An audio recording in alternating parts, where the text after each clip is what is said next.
Bonsoir chers internautes, ici Déborah pour le compte de Couvre Magazine dans cette salle de showbuzz où nous sommes à l'événement Valeurs Ajoutées. J'ai à côté de moi l'honorable Christelle Voanda qui va nous donner l'un de ses secrets pour devenir cette légende qui a été aujourd'hui couronnée.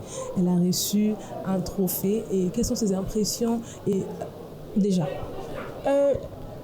Je suis heureuse à chaque fois que je reçois une récompense.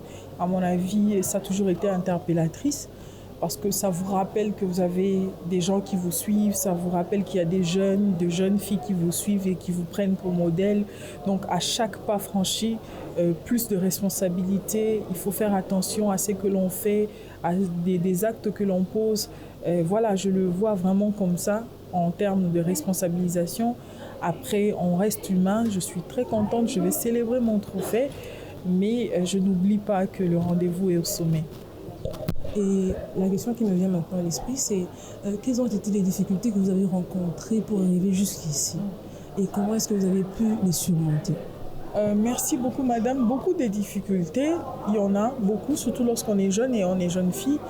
Il y a beaucoup de préjugés. Quand une femme veut faire la politique, quand elle est encore jeune, il y a beaucoup de préjugés, alors que d'un certain âge, quand vous avez 50 ans, 60 ans, il y a moins de préjugés. Il y a beaucoup d'autres choses, peut-être prochainement, quand on aura une grande émission, on aura le temps d'en parler en profondeur. Mais je veux vraiment que les femmes qui arrivent en politique, surtout lorsque vous avez la voix, parce que souvent en politique, on préfère les femmes qui ne parlent pas. On préfère les femmes qui décorent. On dit non, il faut qu'on parte chez le président de la République, il nous faut 5 femmes, il nous faut 3 femmes. Donc là, on vous aime. Mais quand vous êtes une femme comme nous, qui disent non quand il le faut et oui quand il le faut, vous n'êtes pas aimée. Malheureusement, vous n'êtes pas appréciée. Et c'est un combat, mais je pense qu'un combat qui mérite d'être mené. Donc, vous allez suggérer à toutes les femmes qui vous écoutent que, avec tout ce qui se passe, avec toutes les difficultés, le travail serait quelque chose de très important à faire sur soi-même, le travail personnel. Exactement, parce que lorsque vous savez, on ne peut pas se passer de vous. Lorsque vous avez une certaine connaissance, les gens peuvent parler, ils peuvent vous regarder d'un œil ou bien en tant que femme, mais lorsque vous avez une compétence, il faut savoir que le cerveau n'a pas de sexe. Aujourd'hui, moi, je me suis spécialisée en droits humains. Je suis politique, mais je me suis spécialisée en droits humains.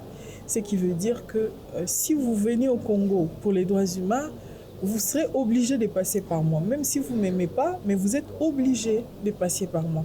Et c'est ce que les femmes devraient faire.